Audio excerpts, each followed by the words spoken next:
Pemirsa, stasiun televisi kebanggaan RCTI kembali menghadirkan sinetron anyarnya. Tentunya, sinetron yang bertajuk Setinggi Bintang di Langit ini bisa menemani pemirsa di rumah sambil menunggu waktu buka puasa. Dan kemarin, sinetron yang dibintangi Rain Wijaya, Ersya Aurelia, dan Andres Adelio itu menghelat acara syukuran sekaligus merayakan penayangan episode perdana di kawasan Cibubur, Jakarta Timur.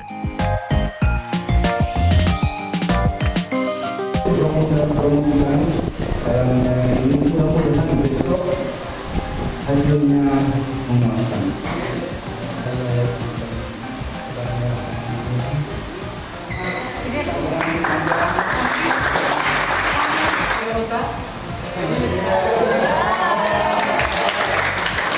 Boleh sambil dipegang dulu kali ya Pak?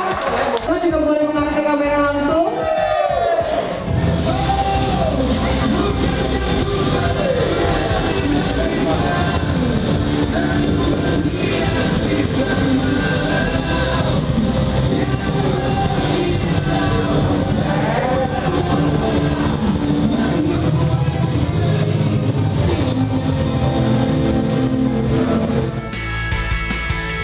Sinetron ini bisa dibilang lain daripada yang lain. Berkisah ihwal dua klan, yakni manusia serigala dan harimau yang menjadi musuh bebuyutan. Andres yang berperan sebagai Giuntur yang merupakan klan serigala acap kali mengganggu manusia. Sedangkan Rain berperan sebagai Langit yang merupakan klan harimau selalu melindungi manusia dari kejahatan klan manusia serigala.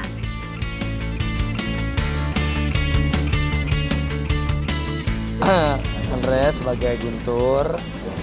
Di sini ceritanya Guntur ini obses banget sama Bintang yang diperanin sama Ersya karena dia ini adalah seperti reinkarnasi mantan aku di zaman dulu. Kan ceritanya aku kan bukan manusia biasa kan. Punya pacar namanya Aruna, terus meninggal. Ada reinkarnasinya itu Ersya, makanya aku obses banget buat ngejar-ngejar dia dengan segala cara. Bisa dibilang bucin lah karena kan dia pengen banget gitu ngedapetin. Nah, di sini ada halangannya si Langit yang diperanin sama Ryan. Triangle love-nya di sini. Baik, terus dia juga pekerja keras dan dia punya adik namanya Ontari dan ternyata dia itu orang yang memiliki kekuatan suci yang dicari-cari sama klan harimau dan serigala. Hai, aku Rain Wijaya. Aku di sini berperan sebagai Langit di judul Setinggi Bintang di Langit. Karakter Langit tuh ya dia sebenarnya santai banget anaknya, gaul, terus easy going ya, baik. Dia juga dari klan harimau dan klan harimau ini tugasnya untuk melindungi umat manusia. Karena setelah perang besar 100 tahun yang lalu kita udah bikin perjanjian sama klan serigala untuk kalau kita menang klan serigala juga harus setuju kalau mereka nggak boleh ganggu manusia. Nah terus di dunia sekarang ini dia ketemulah sama Bintang, tahu bahwa Bintang ini memiliki kekuatan suci. Nah kekuatan suci ini diperebutkan sama kedua klan. Meski sinetron ini bergenre action, tapi ada drama cinta segitiga di dalamnya. Yang pasti, sinetron ini bakal menjadi tontonan favorit bagi pemirsa RCTI. Jangan lupa saksikan Setinggi Bintang di Langit setiap hari jam 4 sore hanya di RCTI. Oke. Jangan lupa saksikan Setinggi Bintang di Langit hanya di RCTI jam 4 sore. Jika Rain dan Andres masih memperebutkan cinta sejatinya yakni Ersya, lain halnya dengan Andin. Wanita yang sempat mendekam di jeruji besi karena kesalahan yang tidak ia perbuat, kini telah menemukan cinta sejatinya yakni Aldebaran.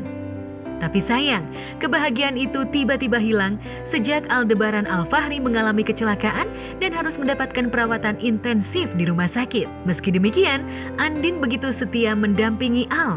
Romantisme itu masih terus diberai keduanya meski Al masih berjuang melawan sakit. Andin tampak romantis menyuapi Al sampai menyukur kumis dan jenggot Al. Tak ayal, adegan tersebut membuat baper halayak luas. Pokoknya sekarang aku suapin. Terus nanti aku potong ininya ya, udah panjang banget.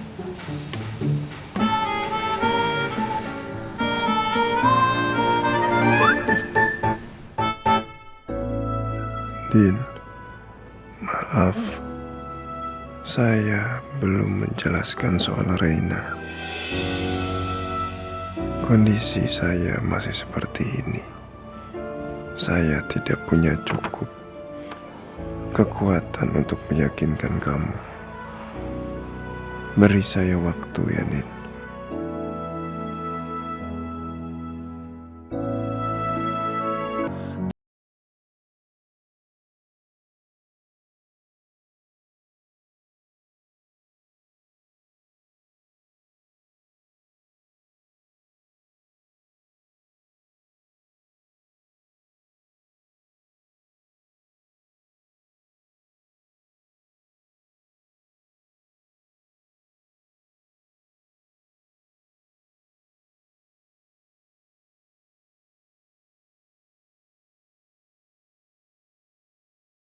Ku meminta walau tanpa kata.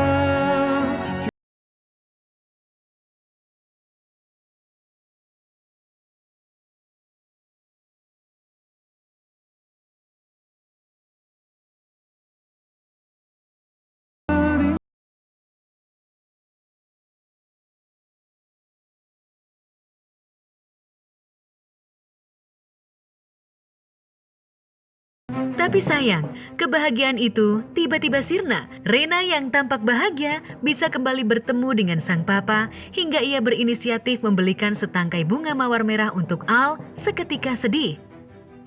Saat Reina hadir dan memberikan bunga mawar itu, tatapan Al begitu nanar. Hingga akhirnya Al kembali merasakan sakitnya yang begitu akut di kepala. Kejadian itu pun membuat Mama Rosa dan Andin panik. Makasih ya, Pak. Cus, Iya, sayang. aku mau beli bunga buat papa.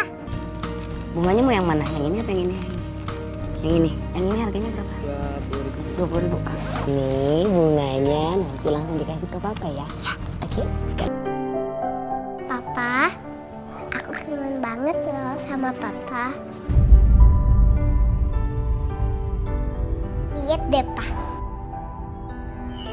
Aku bawa apa?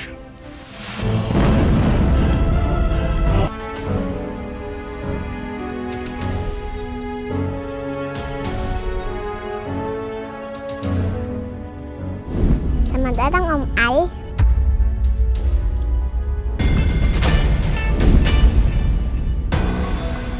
Papa kenapa? Pak Bos. Aduh, Mas, kamu kenapa? Mas, Mas, Mas, Mas, kamu sakit lagi, Mas? Panggil suster, Suster.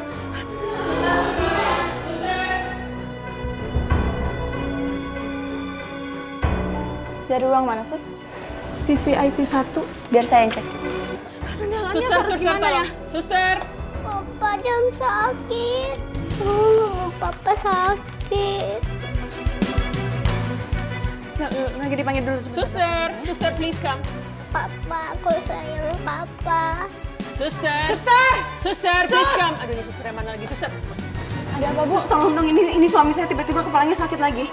Maaf, Ibu tolong semuanya keluar dulu ya. Biar saya cek kondisi Pak Al. Iya. Al, please be okay. Kuat ya, sebentar ya, Pak.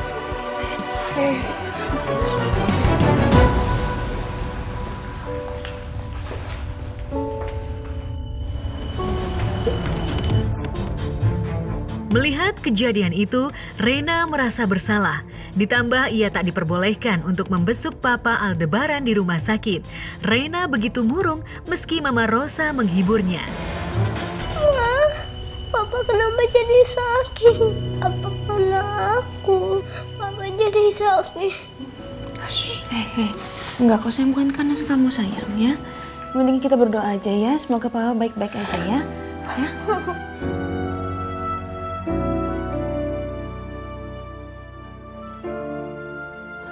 Ya Allah, sembuhin papa ya. Aku mau papa sehat kayak dulu. Iya juga ya, kenapa Mas Al seperti itu? Kenapa begitu melihat Reina, kepala Mas Al jadi sakit? Ya Allah, Padahal aku berpikir Al akan sangat senang bertemu Rena. Tapi kenapa justru kondisi Al jadi seperti itu? Maafin Mama ya, tapi untuk saat ini mungkin Rena belum bisa nemenin Papa dulu ya sayangnya. Tapi Ma, Papa gak baju cantik buat Papa. Nah, yuk pulang sama Oma ya, sama Ncus. Ma, makasih Papa ya, titip buat Papa. Papa pasti seneng. Di sisi lain, Elsa kembali dibuat panik, apalagi sejak mengetahui jika rumah Ricky mengalami kebakaran. Apalagi tiba-tiba seseorang yang mengaku sebagai paman dan manajer Ricky menelpon Elsa untuk bertemu. Siapa sih, ganggu aja. Halo? Halo. Selamat pagi Mbak Elsa. Ya, dengan saya sendiri. Ini dari mana ya? Saya Martin. Saya manajernya Ricky dan juga omnya Ricky. Kita ketemu di Taman Flamingo jam 10. Saya tunggu ya Mbak Elsa.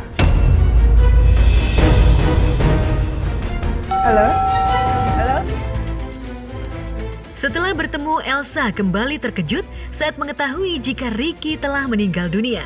Apalagi sebelum kejadian itu berlangsung, Elsa dan Ricky sempat bertemu. Di pertemuan itu, Elsa dicecar sebuah pertanyaan soal Ricky yang bertemu dengannya sebelum kejadian, ditambah soal kalung berinisial E. Saya turut berduka cita ya, Om. Kemarin Ricky sempat bilang sama saya kalau dia ada janji sama Mbak Elsa. Apa Mbak Elsa ada ketemu sama Ricky semalam?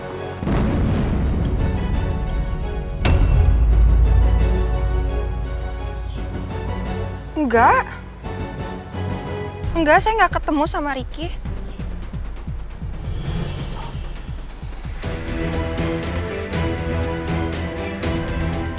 Elsa begitu panik mendengar kabar jika Ricky telah tiada.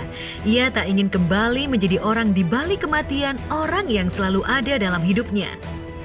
Jika benar meninggal, maka Elsa telah membunuh duo R, yakni Roy dan Ricky. Ya, Elsa sepertinya tak bisa dipisahkan dengan pria yang awalannya R. Karena panik dan tak tahu harus kemana, akhirnya Elsa menemui Mama Sarah. Gimana kalau nanti ada orang tahu kalau aku ada di situ? Omnya Ricky aja juga tahu kalau aku itu ada janji sama Ricky, Ma. Aku nggak mau, Ma, kalau sampai ditangkap lagi. Aku nggak mau kalau dianggap ngebunuh orang lagi, Ma. Aku harus gimana? Elsa, kamu tenang.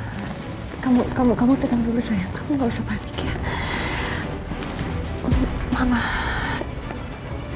Mama mau mikir dulu sebentar. Tenang, sayang.